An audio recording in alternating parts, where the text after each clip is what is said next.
Nabiyyina Muhammadin wa ala alihi wa ashabihi ajma'in. La hawla wa la quwwata illa billahi rabbil alamin. Asyhadu an la ilaha illallah wahdahu la syarika lah, asyhadu anna Muhammadan abduhu wa rasuluh.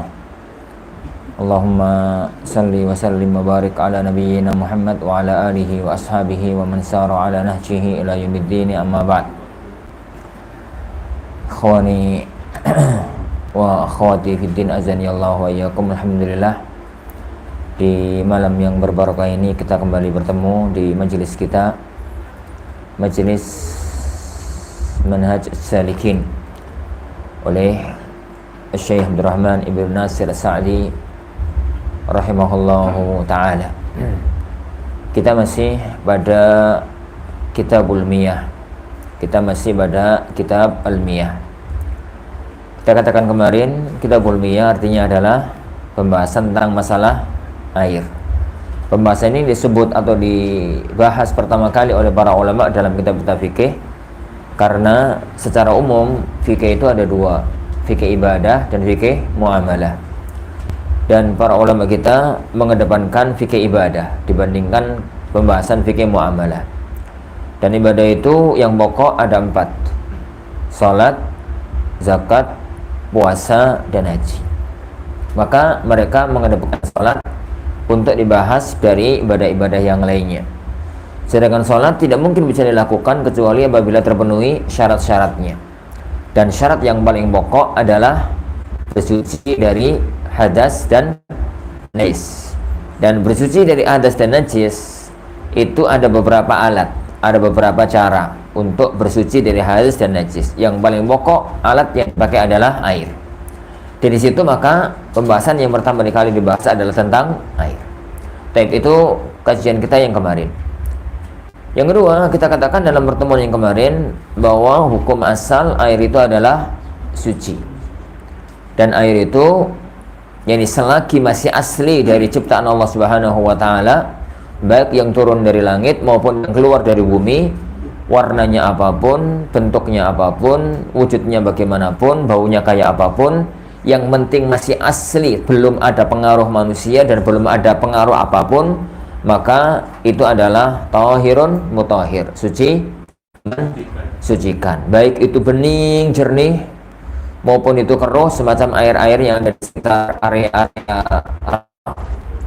maupun itu adalah payau asin sebagaimana air yang ada di daerah pesisir, maupun itu air yang sedikit-sedikit kekuningan belerang sebagaimana air yang ada di daerah Gunung Merapi, Gunung Berapi kok Merapi, ini gunung berapi dan yang lainnya, pokoknya itu masih asli, ciptaan Allah Subhanahu wa taala, belum ada campur tangan manusia. Maka itu air itu adalah tahirun mutahhir, suci mensucikan. Suci mensucikan. Tapi itu yang pertama. Lah, yang kedua, sekarang pembahasannya adalah air yang sudah ada campur tangan manusia, sudah ada perubahan. Air yang sudah ada perubahan.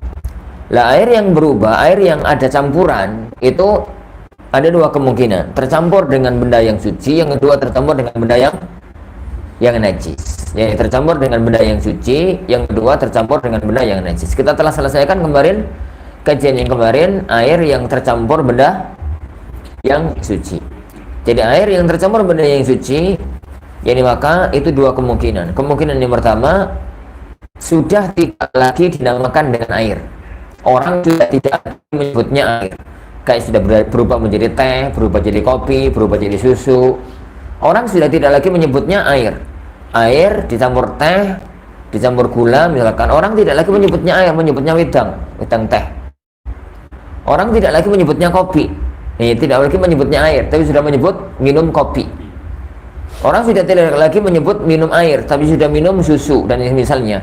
Tatkala itu sudah tidak lagi dinamakan dengan air, maka berarti dia sudah keluar dari sifat air. Dia sudah tidak lagi menjadi air. Maka benda itu dinamakan oleh para ulama dengan tahirun ghairu mutahhir, suci tapi sudah tidak mensucikan. Jadi dianya suci, disentuh nggak najis, dianya suci, diminum halal, tapi tidak bisa dipakai untuk berwudu. Tidak sah kalau dipakai untuk berwudu. Status dia itu adalah status benda cair yang bukan air, kayak degan, air perasan jeruk dan macam-macam. Perasan jeruk itu bukan air, itu benda cair tapi bukan air, dan dia adalah sucinya suci tapi tidak mensucikan. Yang kedua, air yang terkena atau tercampur dengan benda, yakni air yang tercampur dengan benda suci yang lainnya, tapi meskipun terjadi perubahan, tapi perubahannya tidak sampai mengeluarkan dia dari statusnya sebagai air. Orang masih menyebut dia sebagai air. Ya meskipun ada berubah-berubah dikit gitu, warna-warnanya berubah-ubah dikit, tapi orang tetap menyebut itu sebagai air. Apabila masih tetap dinamakan sebagai air, maka perubahan itu tidak merubah hukum. Dia tetap tahirun mutahhir, suci mensucikan. Itu yang Anda katakan dalam pertemuan yang kemarin. Jadi kalau ada orang mandikan jenazah dan itu pakai air apa? Pakai air daun bidara, jadi pakai air bidara, maka perhatikan jangan sampai campuran bidara itu merubah air sampai hijau gitu.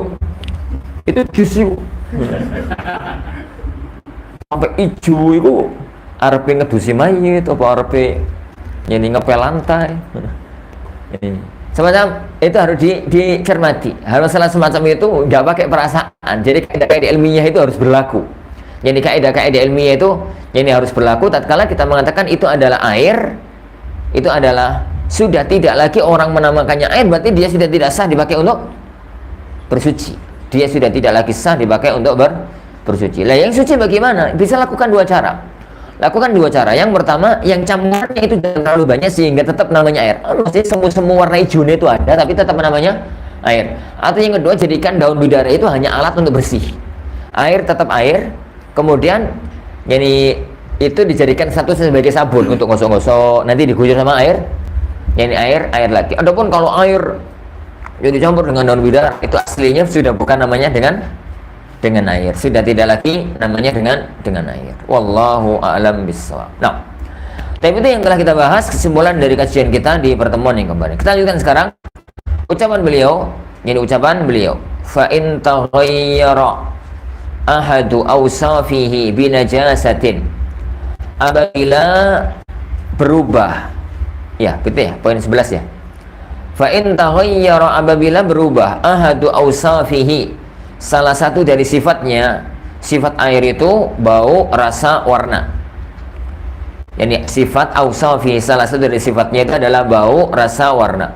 Binajasatin, berubahnya itu karena ada benda najis, yani fahuwa najisun, maka air itu menjadi najis. Air itu menjadi najis. Yajibu jtinabuhu, wajib untuk dihindari. Berarti masalah ini. Sekarang kita pindah dari air kecampur benda suci. Sekarang kita berubah menjadi air kecampur benda najis. Air kecampur benda najis.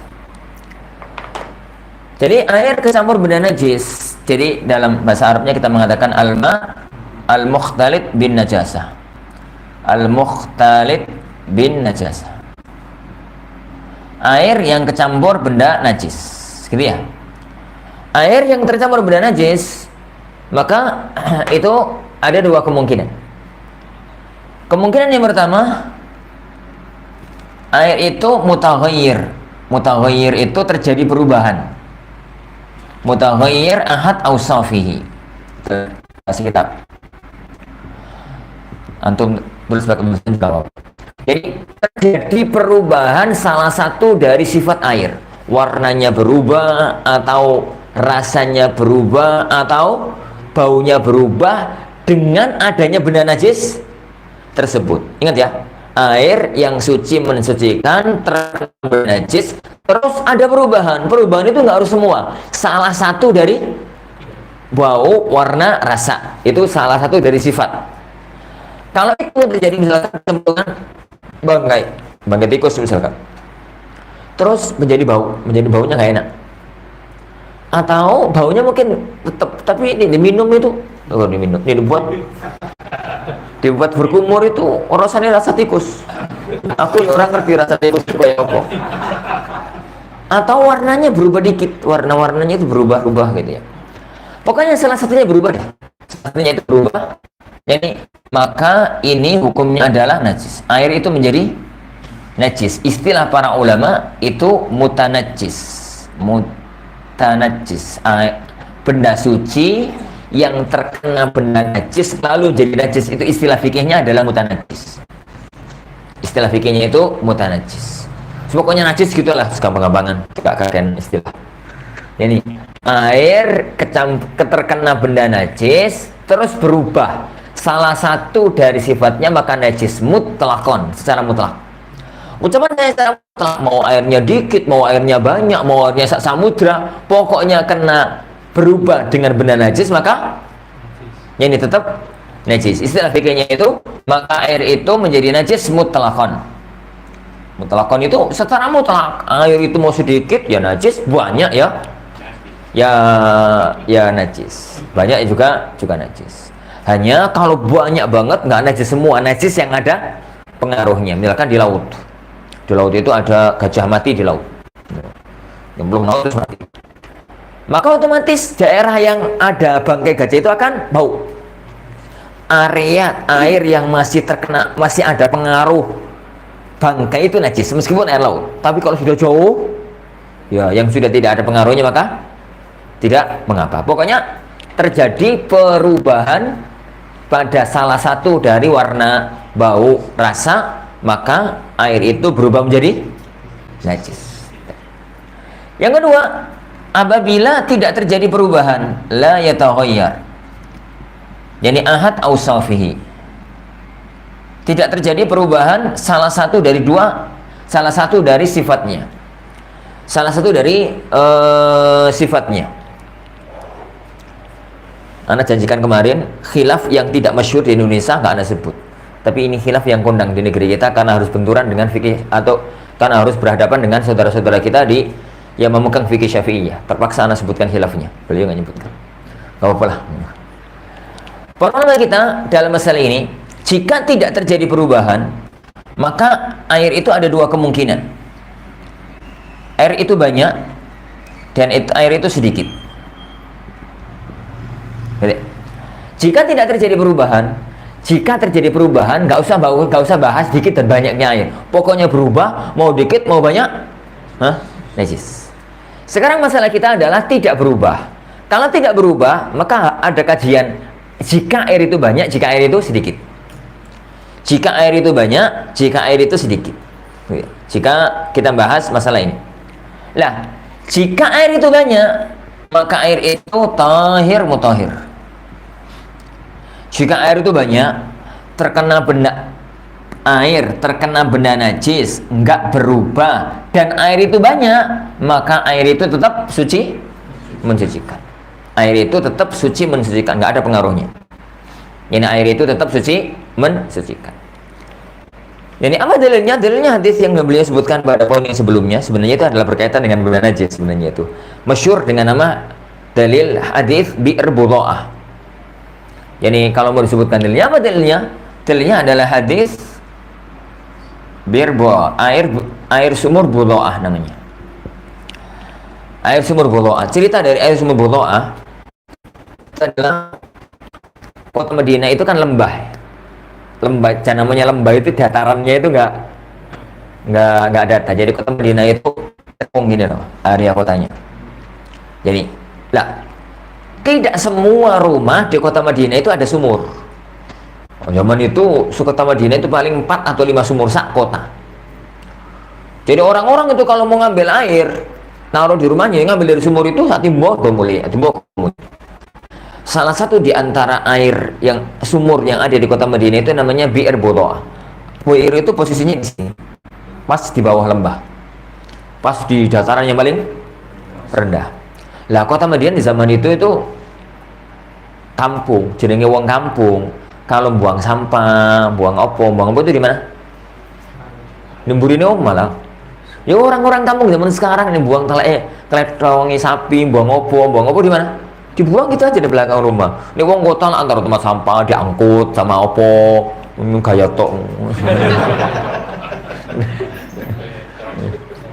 Nek wong desa ya wis terus mburine omah ngono ku sengkone kober obong kober wis mbarno. Jadi akhirnya di sini ono sampah, di sini sampah, di sini sampah, di sini sampah macam-macam lah. Ya ono asu mati, ono kucing mati, ono macam-macam. Suatu hari hujan, malam-malam itu hujan. Nah sudah kabarnya banyu, kalau hujan itu kan apa itu ngangkut barang-barang yang bisa diangkut. Akhirnya barang-barang yang di sini itu keangkut sama air hujan. Sebagiannya nyemplung ke sumur, sebagiannya nyemplung ke sumur. Keesokan harinya para sahabat biasalah pagi-pagi itu kepingin ngambil air untuk keperluan harian di rumah tangganya, kepingin ngambil air. Pada waktu mau nimbo, loh, ono bangkainya asu, ono bangkainya asu. Ini asli, ini dalam cerita hadis itu asli. Mereka ono bangkainya asu, ono softtek, ono. Ini orang ono softtek zaman itu kain untuk nahan haid dan ono barang-barang yang busuk. Mereka bingung, kita apakan? Mau gak ngambil airnya? Mau ngambil air di mana lagi? Mau ngambil air, kok kondisinya semacam itu. Maka akhirnya mereka wadul sama Rasulullah SAW, melapor kepada Rasulullah SAW. Jadi mereka mengatakan, ya Rasulullah, afara'aita bi'ir bido'a. Ya Rasulullah, jenengan ngertos nggak air sumur bido'a? Ya Rasulullah paham banget sebagai orang kota, sebagai orang Madinah, sumur bido'a itu di mana dan kondisinya nggak apa tahu banget. Tapi apa yang terjadi kan harus ceritakan. Pertama harus cerita, ya Rasulullah, pagi ini ya Rasulullah, air itu kecemplungan bangkai anjing, wes anjing bangkai lagi. Nah, ya kecemplungan bangkai anjing, terus kecemplungan apa? Pembalut, terus kecemplungan benda-benda yang lain. Innahu yulqa fiha al-hayadu wa luhumul kilab wan natin, bahasa hadisnya. Jadi kecemplungan al-hayad pembalutnya wanita itu, kemudian luhumul kilab dagingnya anjing, kemudian barang-barang yang busuk. Pripun ya Rasulullah, ini gimana? Dalam arti gimana nih? Apa yang harus kita lakukan dengan air itu? Rasulullah SAW kemudian mengatakan, yani al-ma'u tahur, tahurun la yunajjisuhu syai'. Itu yang ada dalam hadis yang atasnya. Alma, air itu, air sumur yang kamu tanyakan tadi. Alma, jadi air sumur yang kamu tanyakan tadi tetap tahur. Apa artinya tahur? Tahur itu tahir mutahhir, suci mensucikan. Gak ada yang menajiskannya. Itu semua tidak ada pengaruhnya. Itu semua tidak ada pengaruhnya. Jadi itu semua tidak ada pengaruhnya. Menunjukkan kepada kita bahwasanya air yang kecampur benda yang najis dan airnya itu banyak dan tidak berubah, maka air itu dihukumi Rasulullah tetap tahirun mutahhir, tetap suci mensucikan. Karena itu pasti itu air satu sumur kecemplungan asu, bangkai misalnya, bangkai sekali itu pasti. Jadi maka air itu suci mensucikan. Jadi ini air terkena benda najis, tidak ada perubahan apapun lah, tapi airnya itu banyak. Airnya itu banyak. Jadi, itu yang pertama. Ini tidak ada perselisihan di kalangan ulama tentang masalah ini. Mafhum ya sampai sini? Lanjut sekarang. Sekarang jika air itu sedikit. Jadi jika air kecampur benda najis, tidak ada perubahan dan airnya dikit. Ingat ya, jika berubah total najis, nggak usah bahas dikit maupun banyak. Tapi jika tidak ada perubahan dan air itu cuma sedikit, ini yang terjadi khilaf di kalangan para ulama, terjadi perselisihan di kalangan para ulama. Sebagian para ulama mengatakan air itu menjadi najis. Sebagian ulama mengatakan air itu tetap suci, suci mensucikan. Dan izhab al-jumhur di antara mereka Syafi'i. Makanya jangan kalau mendengar ini ada para kiai di kalangan saudara-saudara kita di kalangan Nahdien mengatakan air itu najis, oh cerita sini nih barno, memang begitu pendapatnya. Memang dalam fikih Syafi'i itu semacam itu. Suka berubah kok najis. Iku kuno itu namanya berbuat semacam itu tuh. Ustaz gak tahu nerangno. Sampai itu ngaji berang tahun. Mengatakan Ustaz gue nerangno. Ustaz itu pendapatnya bodoh kabeh. Ini. Ustaz itu pendapatnya, aku tahu ngaji di Alisa, tak ngono, tahu ngaji di ini kejenengi. PPS ngono gak tahu ngono. Aku pernah ngaji di mana lagi? Gak pernah kayak gitu. Ya memang sama ngaji di mulutek-mulutek di Al-Furqan kalau sesuai. Dalam arti ya, Ikhwan, jika ini terjadi, air kecampur benda najis, tidak ada perubahan, sama sekali tidak ada perubahan. Tapi airnya itu sedikit. Gambarannya saat timbau sedikit apa ya? Sedikit. Mau jadi protes. Kanggo minum ya banyak Ustaz. Jadi saat timbau itu dikit lah. Nek minum ya banyak nek minum. Tapi kan bahasan kita kan kanggo bersuci. Pembahasan kita itu bahasan suci dan tidak. Ya Pak kanggo adus, kanggo opo ngono. Pak kanggo minum mesti orang gelas wis akeh. Ya. Minum dulu. Bismillah.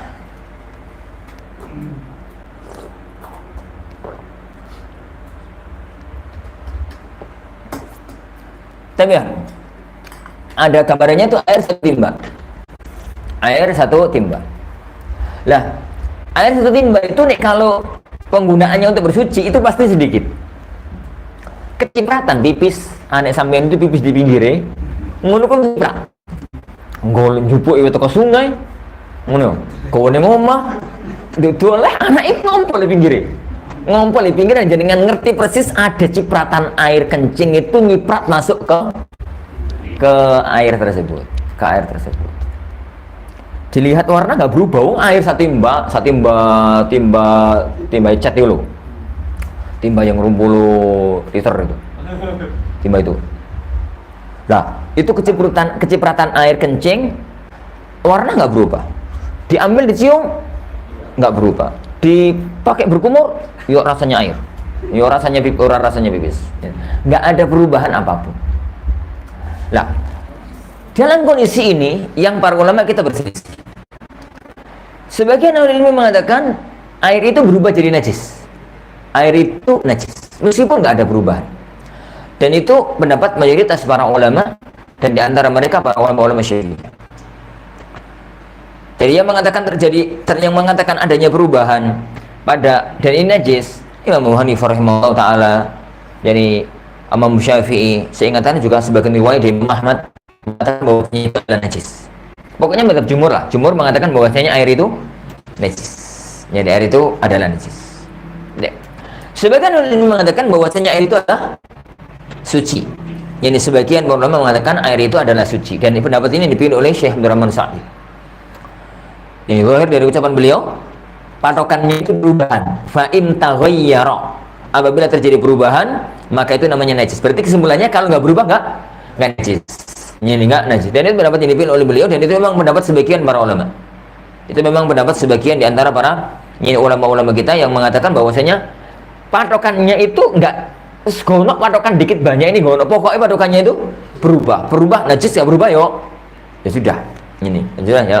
Ya sudah. Bagian ulama mengatakan bahwasanya itu tetap tauhid, tetap suci, tetap suci, yani mensucikan. Pembahasan ini termasuk di antara pembahasan kajian fikih mengenai masalah ini, termasuk di antara yani kajian fikih yang alot, gitu, yang alot banget. Jadi kayaknya nggak perlu anak sebutkan. Ini diskusi ilmiahnya terlalu masuk ke dalam. Ini membahas termasuk di antara kajian-kajian yang jadi anak sering membuat goyang para asatidz Al-Furqan garuk masalah ini. Ngawel yang roji itu pokoknya yang roji itu yang suci mensucikan. Segini aja lah, aku tak sekarang nyanyi pura-pura jadi Syafi'iyah yo. Aku tak pura-pura jadi Kiai NU. Ayo kita diskusi. Ayo kita diskusi. Macet teman-teman. Ayo siapa yang maju lagi yo. Ini kalian teman-teman itu jangan terlalu meremehkan mazhab fikih ya. Ini buktinya macet. Sama anak apa yang macet antum? Padahal aku juga Syafi'i kau apa? Macet. Apalagi sama orang asli Syafi'i ya bisa jadi macet ping pindu. Ini bacanya ping pindu. Alhamdulillah ya kawan. Jadi khilaf itu ada, khilaf itu ada. Jadi ini pendapatnya Syekh Abdurrahman Sa'di rahimahullah taala. Dan itu pendapat ini sebagian ahli ilmi, patokannya itu apa? Perubahan. Jadi patokannya itu adalah perubahan. Dalil yang mereka pakai adalah hadisul qullatain. Hadis masyhur namanya hadisul qullatain. Jadi perubahan ini mereka menggunakan hadis al-qullatain. Hadis al-qullatain itu apa? Hadis al-qullatain itu hadis dari Abdullah bin Umar dalam Sahihain. Hadis Abdullah bin Umar dalam riwayat yang sahih, bukan dalam Sahihain ya, dalam sebuah riwayat yang sahih. Abdullah bin Umar itu jadi tanya sama Rasulullah. Jadi kondisinya itu mereka orang-orang Arab dulu itu senang safar. Dan yang namanya safar zaman itu kan di tengah safar itu nggak mungkin ada warung. Untuk kunan, mau siapa buka warung tengah padang pasir. Jadi safar mereka dari kota ke kota itu kan mesti melewati padang pasir. Lah mereka itu mesti bawa bekal, bawa air terutama untuk minum. Lah mereka itu kalau di tengah perjalanan terus nemu air itu paling senang. Kenapa? Kenapa? Yuk, karena bisa untuk nambah bekal air minum. Lah, air di tengah padang pasir itu rata-rata itu oase. Jadi padang pasir itu kan gini begini. Lah ada yang cekungan ini. Cekungan ini lah. Itu kalau kena hujan, Allah takdirkan tanah di daerah sini itu nggak bisa meresap air. Ya memang Allah takdirkan daerah itu ben Allah tampungan air. Semua ditakdirkan nyosop lah misalnya wong Arab. Jadi Allah takdirkan area sini itu pokoknya air itu nggak bisa, bukan batu sebenarnya itu, bukan batu tapi tanah. Tapi tanah itu nggak bisa meresap. Air itu nggak bisa meresap. Jadi air hujan itu tertampung di sini. Nah, orang musafir ketemu tempat semacam itu sempeng. Kenapa?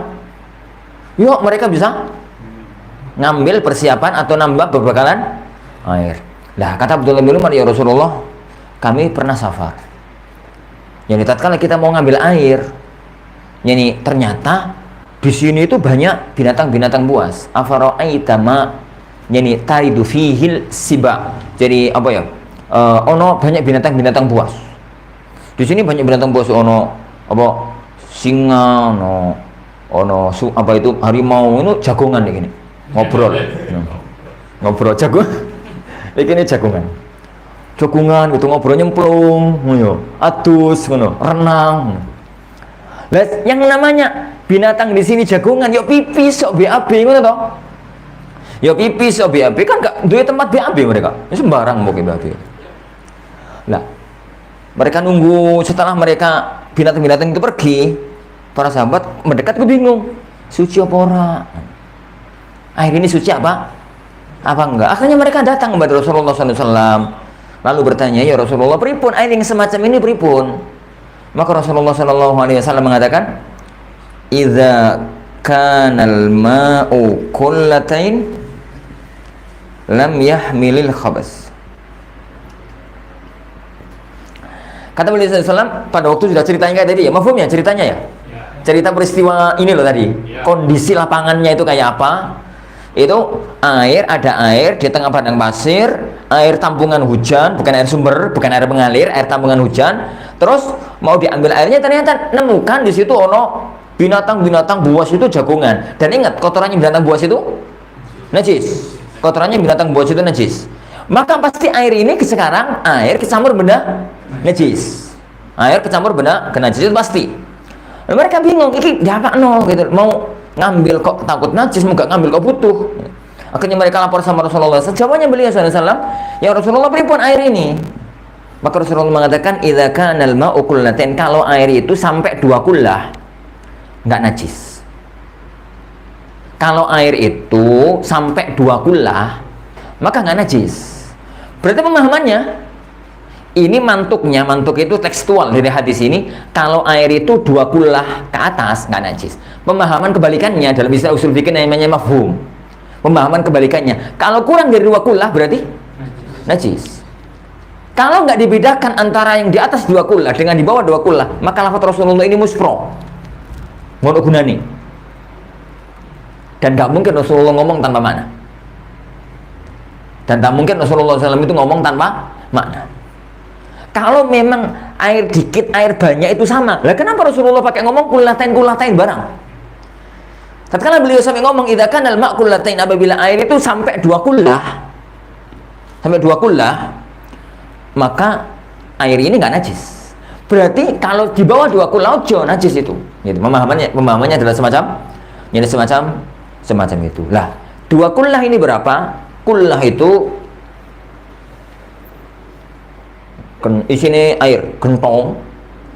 Biasanya oleh orang-orang Arab dulu nih, kepingin punya tempat air yang besar, itu mereka ngambilnya dari daerah Hajar, dari satu kota namanya kota Hajar, ini di daerah Bahrain. Makanya orang-orang menyebutnya kullah Hajar, kullah min kilali Hajar. Itu duanya nih, ini namanya kullah, nggak kolak gitu ya. Ini jenenge kullah. Lah, 2 gini gambarannya sekitar 200 liter kisaran. 2 kullah itu 200 liter kisaran. Yo kisaran roto-roto yo kurang-kurang titik lu titik. Ya. Kata beliau sallallahu alaihi wasallam, lapor Rasul kok gak ngomong langsung 200 liter. Emang gak menurut sono literan. Yang menurut sono itu ngono literan. Ya orang ngono kilo ya durung ngono apa. Beliau itu masih pakai standar tradisional zaman itu. Ini standar tradisional yang ada di zaman itu. Jadi kalau orang Arab pada waktu itu begitu disebut 2 kul langsung mudin karena bisa biro. Karena itu tempat mereka saiki ngono gentong. Yani, dan itu sudah standar nasional Arab zaman itu nih gentong ya samuluku. Gentong lah genduk. Ya genduk. Oh ya saiki lah drum ya sakmonoku, dari mana-mana drum ya sakmonoku. Ya semacam. Lah, kalau air itu 2 kullah standarnya 200 liter, maka atas jadi maka enggak najis. Berarti kalau di bawahnya najis. Jadi kalau di bawahnya itu berarti najis. Gitu ya? Nah, ini hadis ini yang menjadikan para ulama membedakan antara sedikit dengan banyak. Dari sini maka jumhur ulama mengatakan kalau sedikit maka najis meskipun tidak berubah. Yani kenapa kok mereka bertanya? Karena ini tidak berubah. Seandainya ini jelas-jelas bau, jelas-jelas pesing, jelas-jelas apa, ya wes gak usah takon. Mereka itu sampai ragu-ragu ngambil apa enggak karena dilihat gak berubah. Tapi kan pas di BBC, piye iki? Akhirnya mereka tanya sama Rasulullah SAW. Fakta airnya ya Rasulullah nggak ada perubahan. Tapi barusan di BBC singa, barusan di BBC binatang buas. Pripun itu Rasulullah mengatakan kalau airnya banyak di atas 2 kullah nggak apa-apa. Kalau airnya dikit berarti najis. Itu pemahamannya semacam itu. Iya, kalau airnya dikit nggak apa-apa, itu pemahaman ya. Lafadznya Rasulullah cuma ini. Lafadznya Rasulullah SAW itu cuma ini. Hadis ini menjadikan mayoritas para ulama mengatakan membedakan antara air sedikit dengan air yang banyak. Lu Ustaz, hadisnya jelas kok ini kok orang berpendapat semacam ini. Itu yang saya katakan tadi. Diskusi ilmiah ini panjang. Ini diskusi ilmiah ini panjang karena harus benturan antara hadis ini dengan hadis ini. Benturan antara hadis ini dengan hadis ini tuh yang tebok dijelasin loh, terus saya ketahuan kok. Ini panjang, terlalu panjang. Anak tidak ingin untuk menjabarkannya. Ini antum yang sedikit ngerti usul. Ini perbedaan, pertentangan antara umum hadis bi'r bid'ah dengan mafhum hadis kullatain. Itu istilah usul fikihnya. Benturan antara keumuman hadis sumur bid'ah dengan mafhum mukhalafah hadis kullatain. Ini itu diskusi ilmiahnya ada di titik itu, dan itu pembahasannya panjang.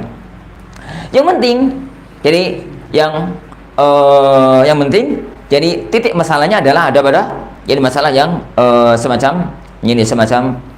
semacam itu. Jadi itu yang jadi terjadi pada masalah air. Jadi kalau air itu sedikit, maka ada perbedaan di kalangan para ulama antara para ulama yang mengatakan itu najis dan itu mazhab jumhur, dengan para ulama yang mengatakan air itu tetap suci mensucikan, tetap suci mensucikan. Makanya jangan heran ya ikhwan kalau kemudian di semua pesantren, semua masjid-masjid saudara-saudara kita di kalangan nahdliyin itu nih gawe kolam mesti awam. Kenapa? Untuk menghindar dari kulati. Titik fikihnya di sini. Ora ono to masjid NU terus sekolah cilik ono. Nek nggih tandon mesti gede. Nek nggih kolah itu enggak ada sekat-sekat tapi los gede. Kenapa? Untuk menghindar dari kulati. Karena nek ono cecak, ora apa-apa to di atas 2 kullah. 2 kullah. Ini dua kullah. Nek gitu di ngono tak cecek ngono kok. Oh najis, buang kabeh. Dikuras buang. Yang kenapa? Yang dia bawa 2 kula. Di bawah 2 kula. Nih. Tek. Kan ojo daran boros. Gawe kolah gak jelas. Ya iku sing jelas dalam fikih mereka. Jadi kolah sing bener iku yang ngono ku. Dalam fikih saudara-saudara kita yang mempunyai pemahaman semacam dan ini bukan pendapat yang remeh. Ini bukan pendapat yang remeh. Di jajaran fikih itu termasuk di antara mazhab-mazhab yang kuat. Ini sama-sama kuatnya tapi ini benturan permasalahan yang ada. Jadi menghindar dari 2 kula. 200 liter itu seberapa? 1 drum. Yo, sama 1 drum. Jadi 10 timbo. Oh, 10 galon. 11 galon. Galon itu kan 11 toh. Iya. Ya, 10 190. 11 lah, 11 galon. Tak drum ya? Ya, 1 drum. 2 kula. Ya, 1 drum. Apa?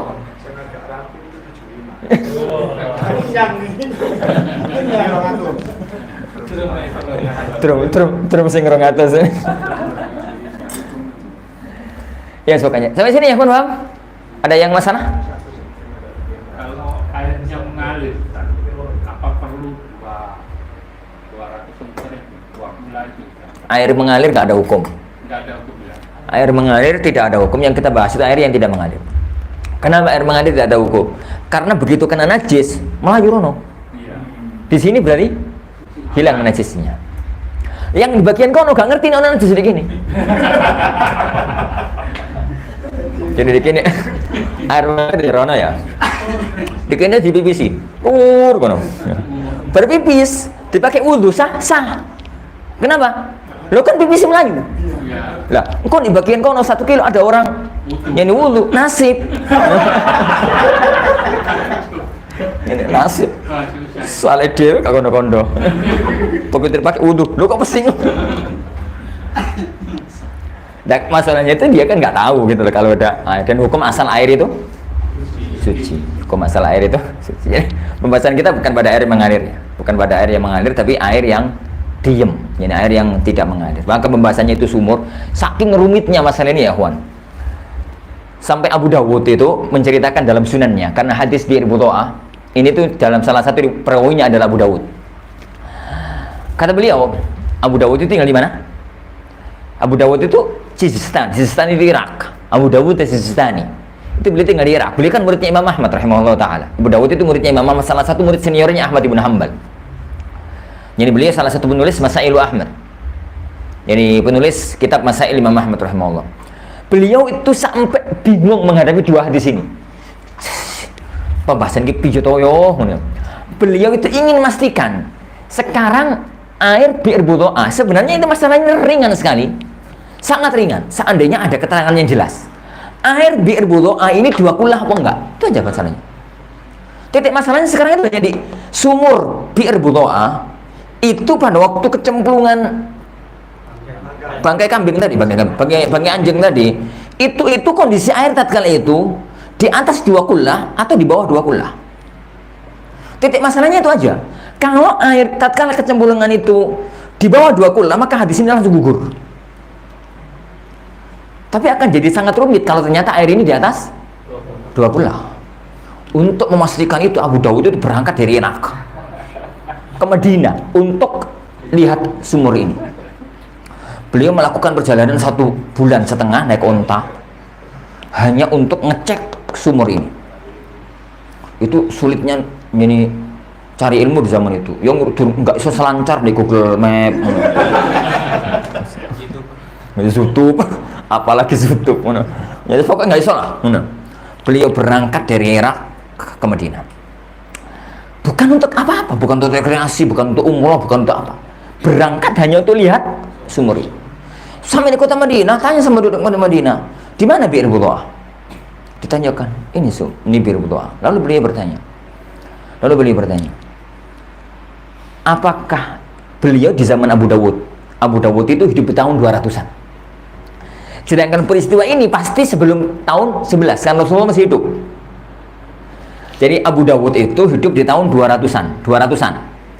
Peristiwa ini pasti sebelum tahun 11, sebelum Rasulullah meninggal dunia. berarti sudah ada geseran waktu hampir 2 abad. Dia hampir 2 abad. Abu Dawud itu berangkat dari sana menuju ke Madinah. Sampai di kota Madinah, ini sampai beliau di kota Madinah, beliau bertanya bahwa di kota Madinah, mana Bir Budoa? Ditunjukkan itu. Beliau bertanya kepada penduduk sekitar itu, apakah sumur ini sudah pernah direnovasi? Diluaskan atau diapakan gitulah. Dari zaman Rasulullah SAW. Lalu beliau mengatakan, mereka mengatakan, ampun, sudah. Maka beliau mengatakan, innalillahi wa inna ilaihi raji'un. Adu-aturan ogunane. Karena seandainya belum ada renovasi, maka langsung bisa dicek oleh beliau saat kali itu. Jadi lingkarannya itu berapa, kemudian kedalaman airnya berapa, itu kira-kira 2 kula apa enggak, itu bisa dipastikan. Tapi ternyata sumur itu sudah direnovasi, diperluas. Dan sudah tidak bisa lagi orang mendeteksi, sudah 200 tahun yang lalu. Mendeteksi dulu zaman Rasulullah renovasinya kayak apa? Siapa sih ngerti? Zaman itu kan orang-orang dokumentasi. Ini turun apa? Akhirnya boleh mengatakan ya sudah. Ini ya sudah masalahnya. Dan jadi titik masalah yang ada adalah Bi'r Budo'ah. Tatkala itu di atas 2 kulah apa tidak? Meskipun prediksi kuat saya, Bi'r Budo'ah saat peristiwa hadis ini di atas 2 kulah. Pertama, sumur zaman itu gonok berboran. Sumur. Itu yang pertama. Yang kedua, begini turun hujan. Malamnya itu hujan. Kasus sampai ada yang di bangkai kambing nyemplung itu kan karena digawa hujan. Sumur gede itu terus ada udan. Berarti ini banyak. Jadi kemungkinan kuat itu yang menjadikan Rasulullah mengatakan apa-apa lah semalam udan kok ya apa-apa lah yunajisuhu. Kemungkinan kuat, tapi nggak bisa dipastikan juga kan, cuma juga kemungkinan. Jadi akhirnya juga tetap benturan antara dua ini hadis ini. Wallahu a'lam bishawab. Nah, kata Syekh Sa'di rahimahullah taala, beliau mengatakan, jadi beliau berpatokan pada satu masalah, bahwasanya air kena benda najis kalau nggak berubah maka itu tetap suci mensucikan. Wallahu a'lam. Kalau terjadi perubahan maka baru ini air itu najis.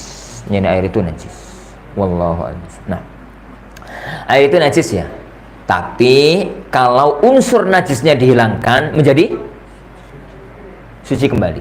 Semacam air kalimas. Air kalimas kayak PDAM itu. Itu kan air yang najis tuh. Wong Surabaya itu rapat bener kok. Pipis rono, BAB sapi teng rono, ngono ya. Air karuan itu oleh pemerintah disedot. Terus disuling, dibersihkan, bakteri-bakterinya dihilangkan, keluar dengan wujud air yang jernih, bersih, tidak ada lagi unsur yang najisnya, nggak ada bau najis, warna najis, rasa najis, yang ada malah rasa kaporit, ini dan yang semisalnya itu. Nah, air itu suci mensucikan. Kenapa? Ya karena unsur najisnya sudah hilang. Karena aslinya air itu adalah suci kena benda najis. Beda dengan kalau asli zatnya itu najis. Kalau zat aslinya najis, diapa-apakan tetap najis. Contoh apa? Ini ada orang sepakat itu semua kencingnya itu diwadahi. Jadi sak kampung itu sepakat, ini kencing diwadahi plastik yo. Bar ngono terus diwadahi drum. Sak kampung itu diwadahi drum, cepet toh? Sak kampung diwadahi drum. Oleh rong dino ngono sak bek wis sak drum. Nih. Terus setelah itu disuling. Air ini kencing asli ya, bukan air yang kena kencing, ini kencing asli dikumpulkan. Terus air kencing itu terus disuling, diproses gitu ya, akhirnya keluar air itu jernih, bening gitu, bau kencingnya hilang, warna kencingnya hilang, rasa kencingnya hilang. Orang kalau nggak tahu nggak bisa membedakan mana air sumur, mana air proses itu. Apa hukumnya air yang dari kencing tadi? Tetap najis karena zatnya najis, bisa diproses. Yang bisa diproses adalah aslinya suci, kena benda najis, najisnya dibuang, dihilangkan menjadi suci kembali. Wallahu a'lam. Ya. Ada masalah sampai sini? Itu kan kalau mau wudhu ya, itu ada air, genangan air itu kita lewati di situ. Nah, itu kadang-kadang kan kurang dari 2 bulan saja. Kalau kurang dari 2 bulan, kita lebih berhati-hatinya itu melewati ini atau menghindar. Nggak apa-apa, mau dilompati monggo, asalkan hati-hati kok, jangan sampai kepleset. mau dilompati monggo, mau dilewati juga silahkan. Kenapa? Air itu kan nggak kena najis. Kalau jatuhan misalnya pakai ikan. Jadi itu yang akan kita bahas nanti. Jadi hukum asalnya air itu suci mensucikan. Hukum asalnya suci. Kita kan nggak pernah tahu jatuhan apa enggak. Makanya sebenarnya Anda tidak serak dengan itu, kecuali kalau airnya itu ngalir. Karena itu malah piye ya? Jadi malah gimana gitu? Apa orang air itu malah komputer lumutan. Dulu itu para ulama-ulama kita dari kalangan Wali Songo itu dulu membuat sampai ada masjid yang semacam itu kan berangkat dari Sunan Kalijogo. Berangkat dari Kanjeng Sunan Kalijogo tatkala beliau itu kan menghadapi masyarakat yang sangat kental Hindu Budanya, dan beliau itu sistem dakwahnya berbeda dengan Kanjeng Sunan Giri. Jadi Sunan Kalijogo itu Wali Songo moderat. Ini kalau Kanjeng Sunan Giri itu Wali Songo Salafi. Jadi ini cerita asli orang kuyon ini.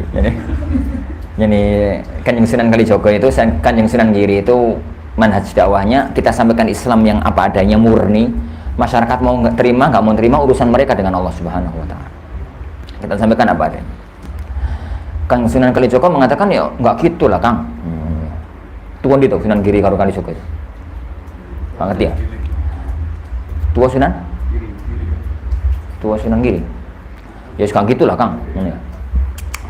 Ya nggak gitulah Kang. Kita itu memang menyampaikan Islam apa adanya, tapi kita itu menghadapi masyarakat semacam ini. Pokoknya mereka masuk Islam dikit lah.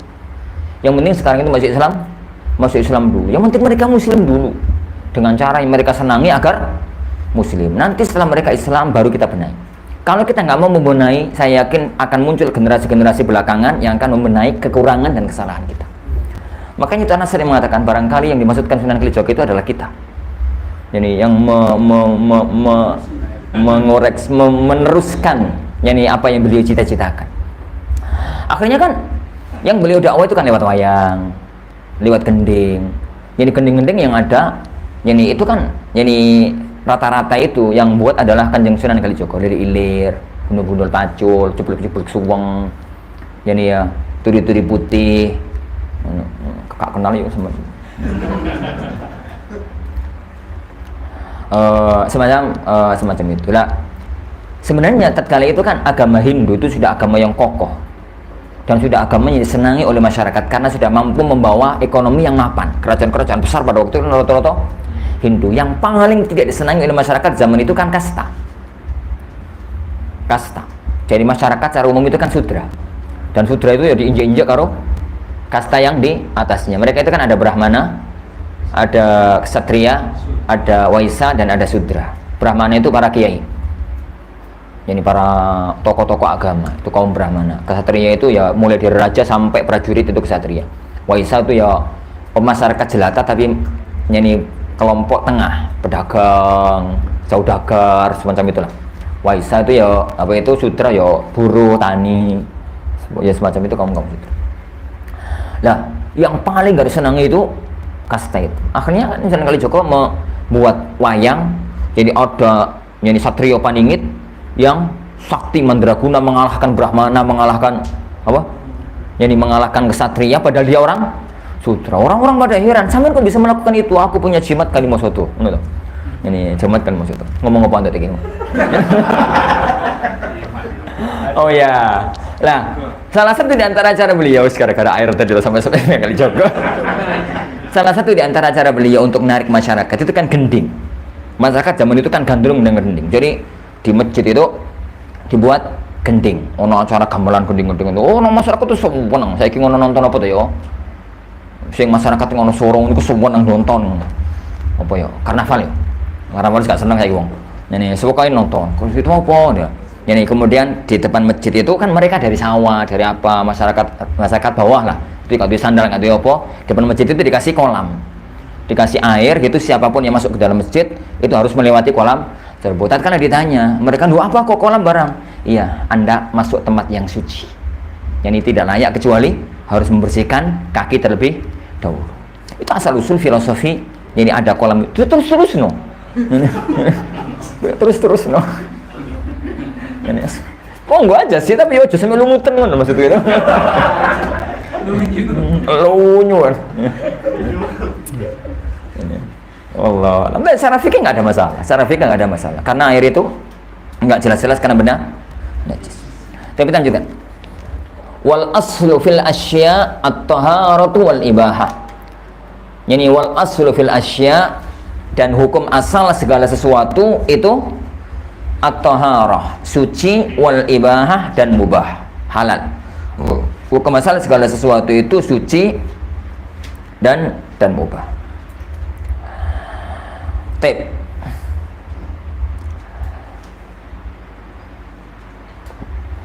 Apapun di muka bumi ini para ikhwah, hukum asalnya dua, suci, mubah. Dari mana kita ambil kaidah ini? Dari firman Allah Subhanahu wa taala, "Huwallazi khalaqalakum ma fil ardi jami'a." Ana hapus ya.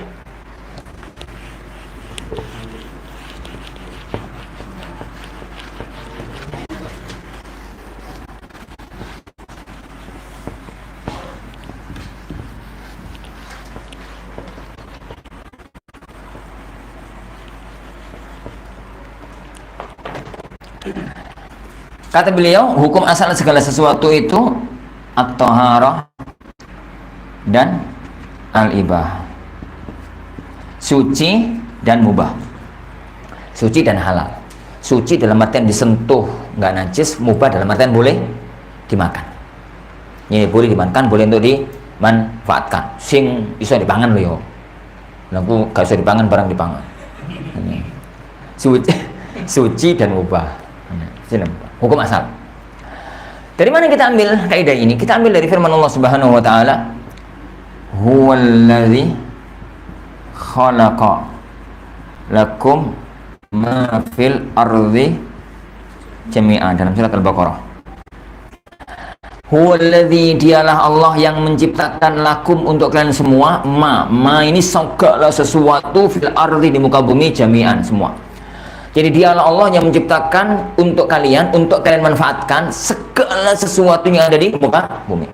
Ayat ini hanya menerangkan semua yang ada di muka bumi itu Allah ciptakan untuk kepentingan manusia. Loh, kok tiba-tiba dari kaidah ini tuh munculnya dari mana? Dari mana sisi pengambilan dalilnya? Sisi pengambilan dalilnya, jadi Allah itu menciptakan apapun di muka bumi ini untuk kepentingan manusia. Dan tidak mungkin barang itu bisa dimanfaatkan secara mutlak kecuali apabila tahir dan mubah. Karena kalau nggak suci nggak bisa dimanfaatkan, pegangan najis. Kalau nggak halal dimangan ya oleh. Ini berarti hukum asal apapun itu suci, hukum asal apapun itu mubah. Nggak boleh kita katakan najis kecuali kalau ada dalil. Nggak boleh kita katakan haram kecuali kalau ada dalil. Nggak boleh itu kecuali kalau ada dalil. Jadi patokannya itu jelas. Jadi segala sesuatu itu suci. Nggak boleh dikatakan najis kecuali kalau ada dalil. Nggak boleh dikatakan haram kecuali kalau ada dalil. Karena ini hukum Allah Subhanahu wa taala. Hukum yang Allah Subhanahu wa taala mengharamkan yang halal itu kriminal, menghalalkan yang haram itu juga kriminal. Jadi sing halal dikatakan haram itu kriminal, sing haram dikatakan halal juga kriminal. Dan menghalalkan yang haram, mengharamkan yang halal lebih kriminal daripada menghalalkan yang haram. Ya, kenapa?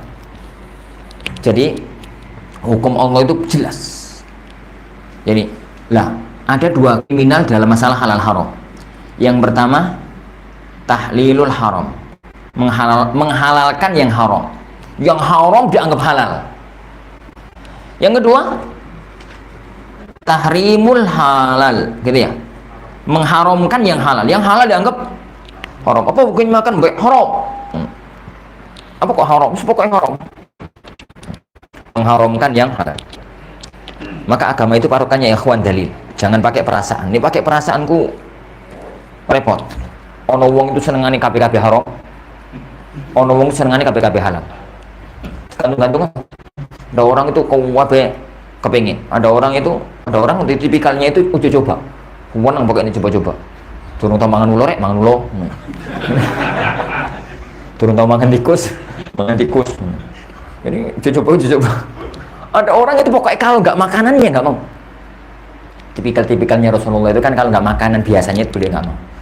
Suatu hari beliau itu ada urusan ke Kuba. Sampai di Kuba, oleh orang-orang Kuba itu dipanggang lob. Ini lob al-maswi, lob panggang. Ini lob panggang. Disuguhkan itu, mengenai orang Arab itu kan nampan toh. Nampan begitu disuguhkan itu utuh. Ya, maksudnya dibalik ya. Itu saking ngono yo ayam panggang yang utuh gitu. Tapi berbeda. Aku tahu dikirimi wong ayam utuh. Bocah seneng loh yo. Wah, enak ngono karena anget ya. Begitu kita buka mau dimakan, salah satu anak yang kecil, turun dibeleh, lulu. Astagfirullah. Tertutup kembali yang sudah diambil dari sini, bacakan belah bawah. Kenapa gue dibuang? Saya mentel atau gulu nih. Ini pasti belum dibeleh. Tutup masuk juga. Iya, tutup begitu. Aku ya rawani ngomong harus kayak misal nih. Masuk di telepon, akhi, haram.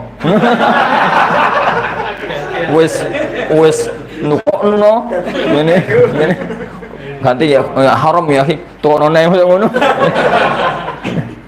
Wes nukokno wes repot-repot kan ya salah warunge. Yalah salah warung. Makanya kalau anda itu sama teman-teman kadang-kadang ke warung itu, apa Ustaz? Makan apa Ustaz? Ayam Ustaz ya? Utuh apa enggak? Enggak utuh aja. Yang sudah potong-potong. Karena mau Ustaz, ben gak ngerti ini turun beleh. Aman pasti itu aman. Saman itu. Ini seutuh ngono kadang-kadang itu delok-delok apa itu? Gulune sih. Lah kalau gak ngerti gulune kan ya aman. Terus ngerti pokoknya ngerti ini itu paha, ngerti ini opo, aman wis ngono. Ngomong apa tadi ini? Lah. Menghalalkan yang haram, mengharamkan yang halal.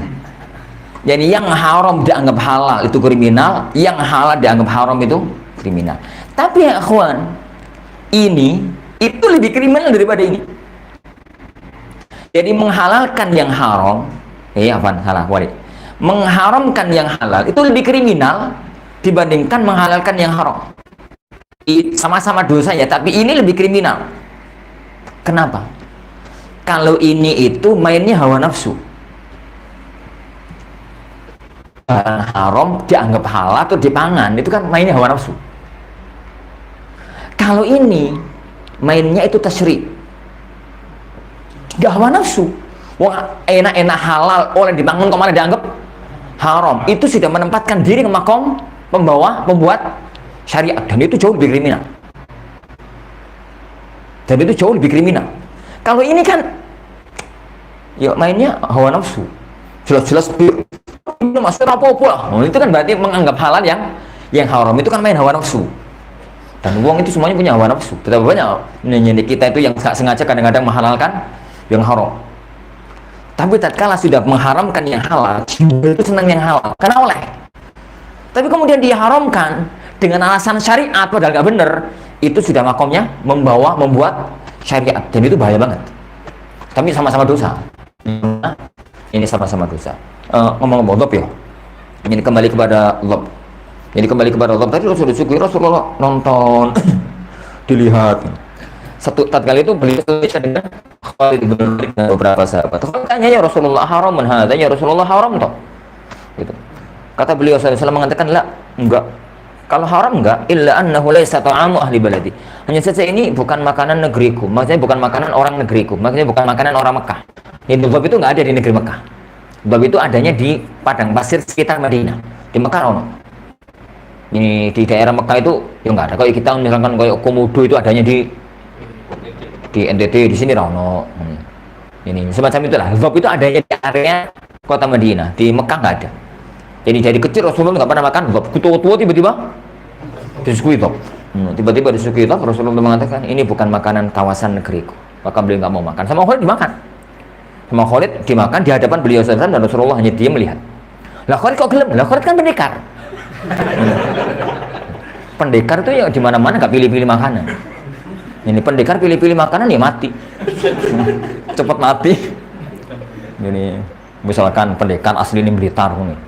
Terus baru waktu itu jihad berjuang itu di daerah pesisir disuguhi orang itu daerah Blitar, daerah benar itu dalaman nangis pengen pecel pecelnya sopo daerah Gresik iya Blitar ya semacam itu ini semacam itulah Blitar kan kokoh gitu ya makan apa wae pokoknya hal gambarnya semacam ini ya semacam hukum asal segala sesuatu itu hal. Adapun jenengan nggak mau karena nggak pernah makan itu ya monggo aja. Tapi jangan katakan haram. Tetap halal. Tapi kenapa Ustaz nggak mau? Nggak mau aja. Nggak mau aja. Jadi ya nggak mau aja. Ya kan ada beberapa jenis makanan itu yang kita aja nggak serap. Ini kayak misalkan makanan Jepang itu kan serba mentah. Ini serba mentah. Ini apa itu? Ya serba mentah lah pokoknya, ikan mentah, pangan apa mentah. Nah aku disuguhin paling nggak mau. Ini paling tapi nggak tahu. Ada kuliah semacam. Jadi hukum asal segala sesuatu itu adalah suci dan mubah. Dalilnya adalah firman Allah, "Huwallazi khalaqalakum ma fil ardi jami'an." Ma fil ardi jami'an. Fa idza syakkal muslimu, apabila seorang muslim itu ragu-ragu fi najasati ma'in, apakah air itu najis, dalam tentang najisnya air, au saubin atau baju, au bukatin atau tempat, au ghairiha atau yang lain, fahuwa tahirun, maka itu tetap dianggap suci. Au tayaqqana taharah, atau dia dalam kondisi suci. Wa syakka fil hadas, lalu dia ragu-ragu apakah sudah hadas atau belum, fahuwa tahirun, maka dia itu kondisinya sekarang suci. Hah? Nggak ada ya? Ada ya? Liqaulihi sallallahu alaihi wasallam, berdasarkan sabda Rasulullah sallallahu alaihi wasallam, fir rajuli, tentang seseorang, yukhayyalu ilaihi annahu yajidu syai'a fis salati, dia itu terhayalkan gitu ya, ada gambaran mendapati sesuatu dalam perutnya dalam sholat. Maka beliau mengatakan la yansarifu hatta yasma'a sautan aw yajida rihan, jangan batalkan sholat sampai mendengar suara atau mencium bau. Muttafaqun alaih. Berangkat dari kaidah hukum asal segala sesuatu itu suci, gitu ya. Berangkat dari kaidah hukum asal segala sesuatu itu suci.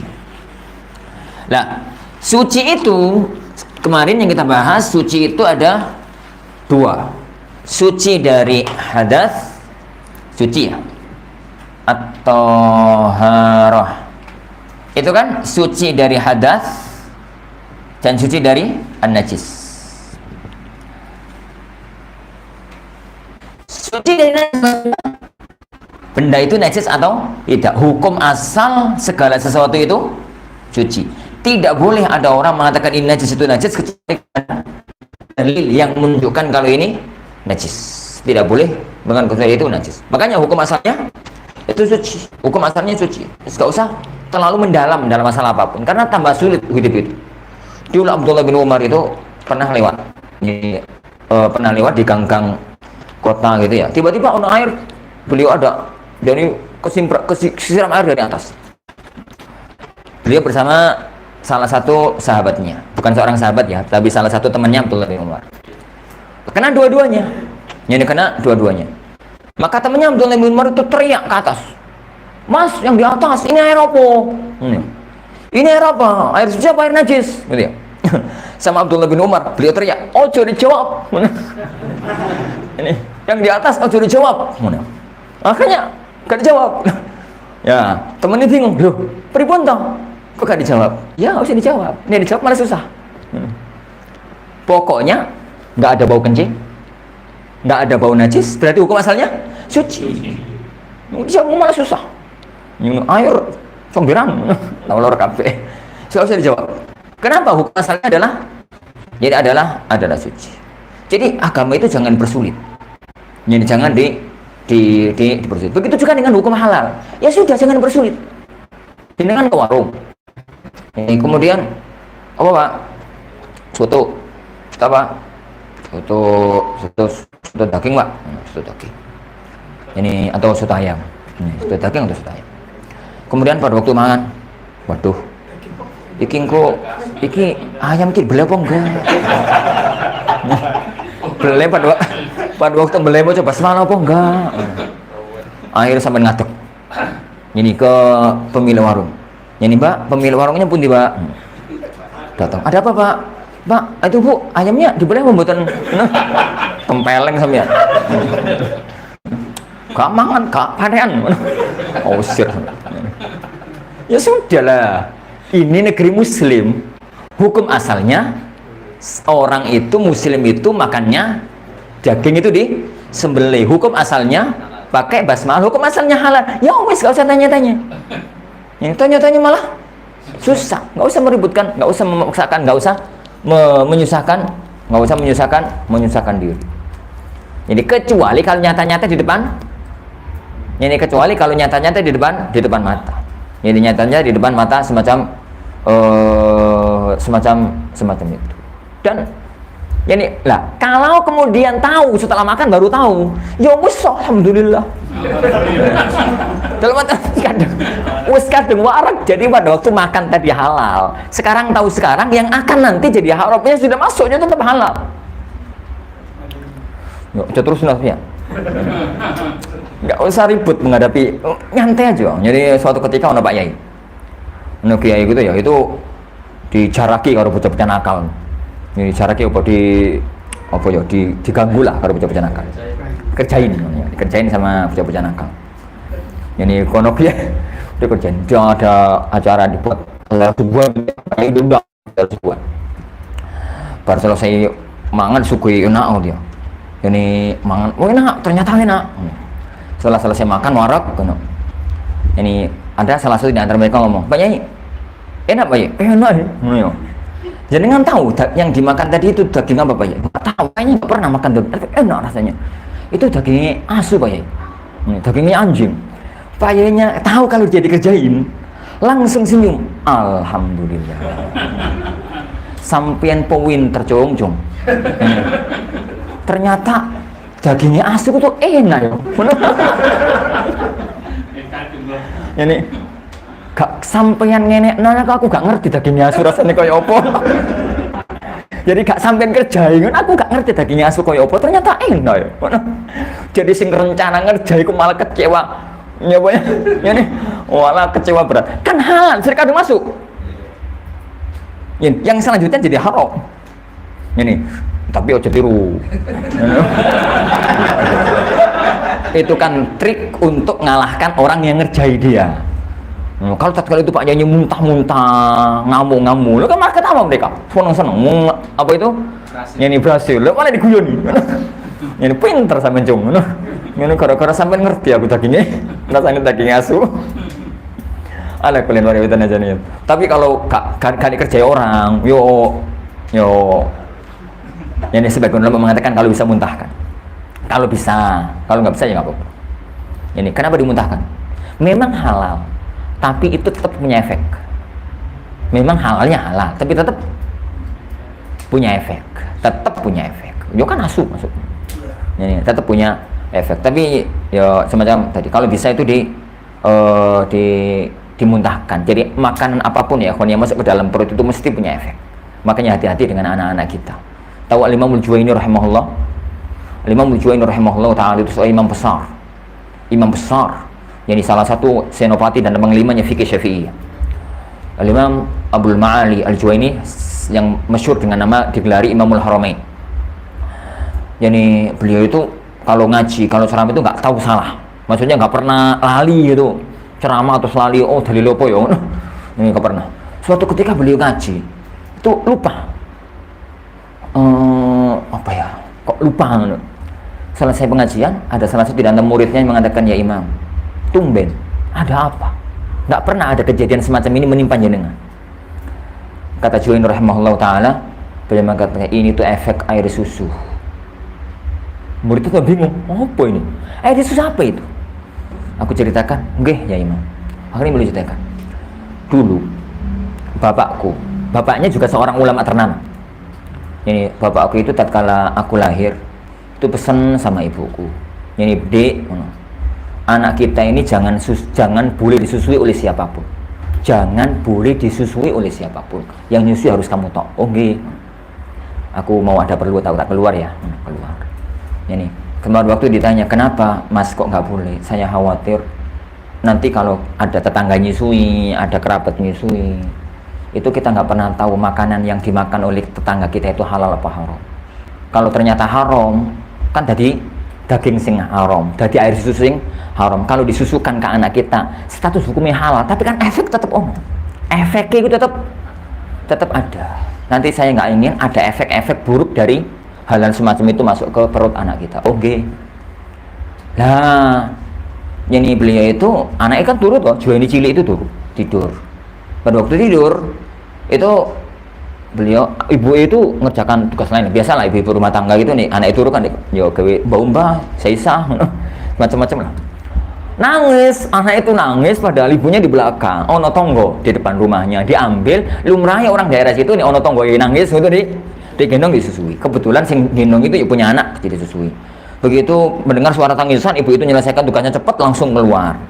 Yo mungkin yang zaman itu kan saya masa itu nih pakai kayu tuh nih gak deh pateni dhisik kan ya bahaya.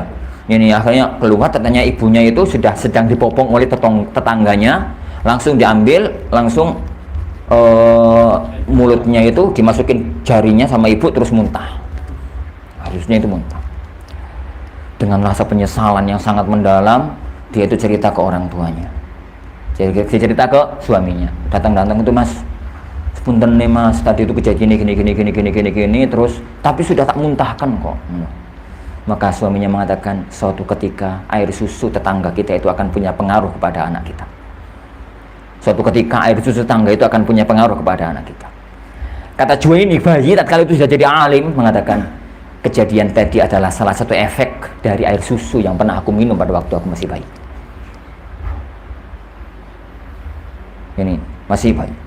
Jadi kejadian yang tadi kamu lihat itu adalah salah satu di antara efek air susu yang pernah aku minum pada waktu aku ini masih bayi. Ini punya efek ya kawan. Ada efek itu ada.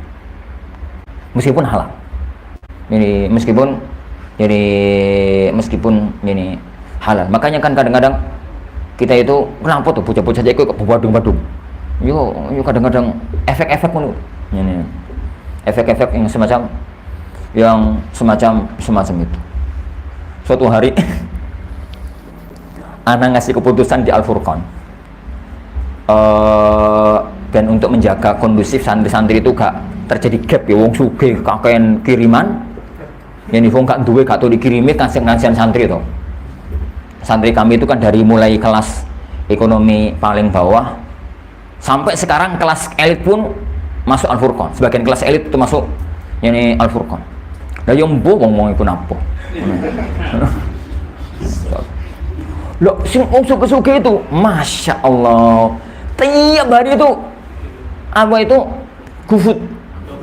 GoFood di orang-orang sedaya itu diantar sama warung, diantar geprek, diantar ngini, diantar ngono, dan makanannya enak-enak. Kata satpam itu,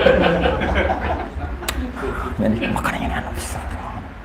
Akhirnya Anda putuskan nggak boleh, kecuali orang tuanya sendiri yang gawak loh, dan itu kan nggak mungkin kecuali sebulan sekali, bulan 2 kali.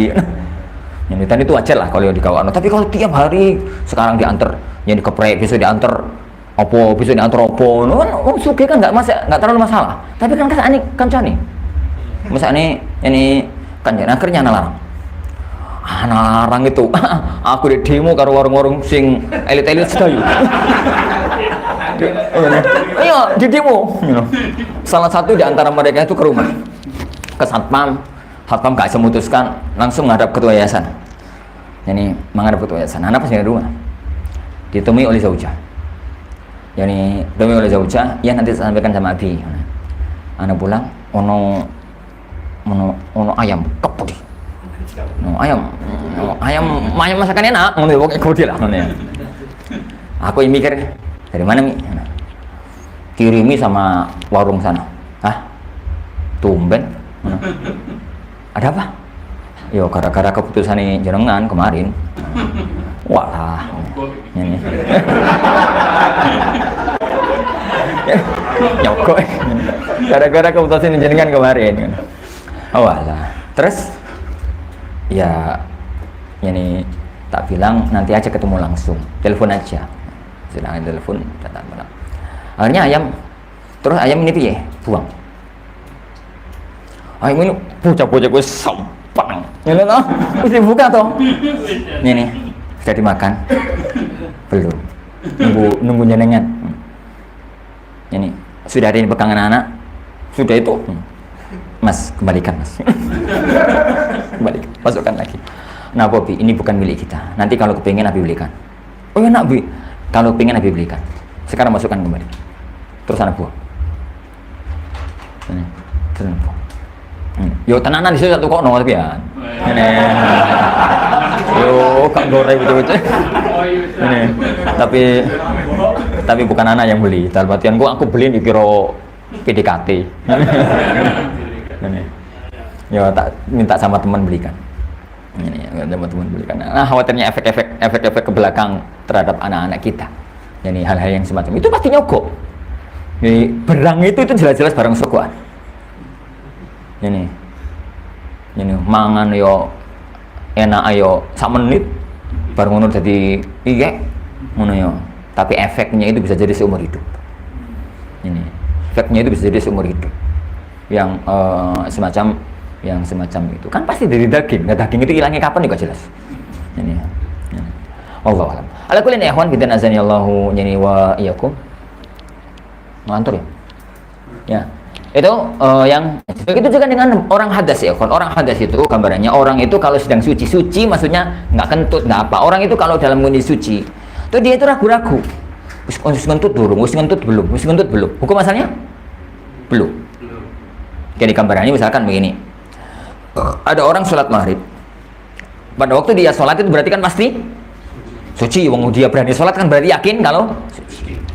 Kemudian bar maghrib taklim. Azan isya dia itu ragu-ragu. Ngentut belum. Maka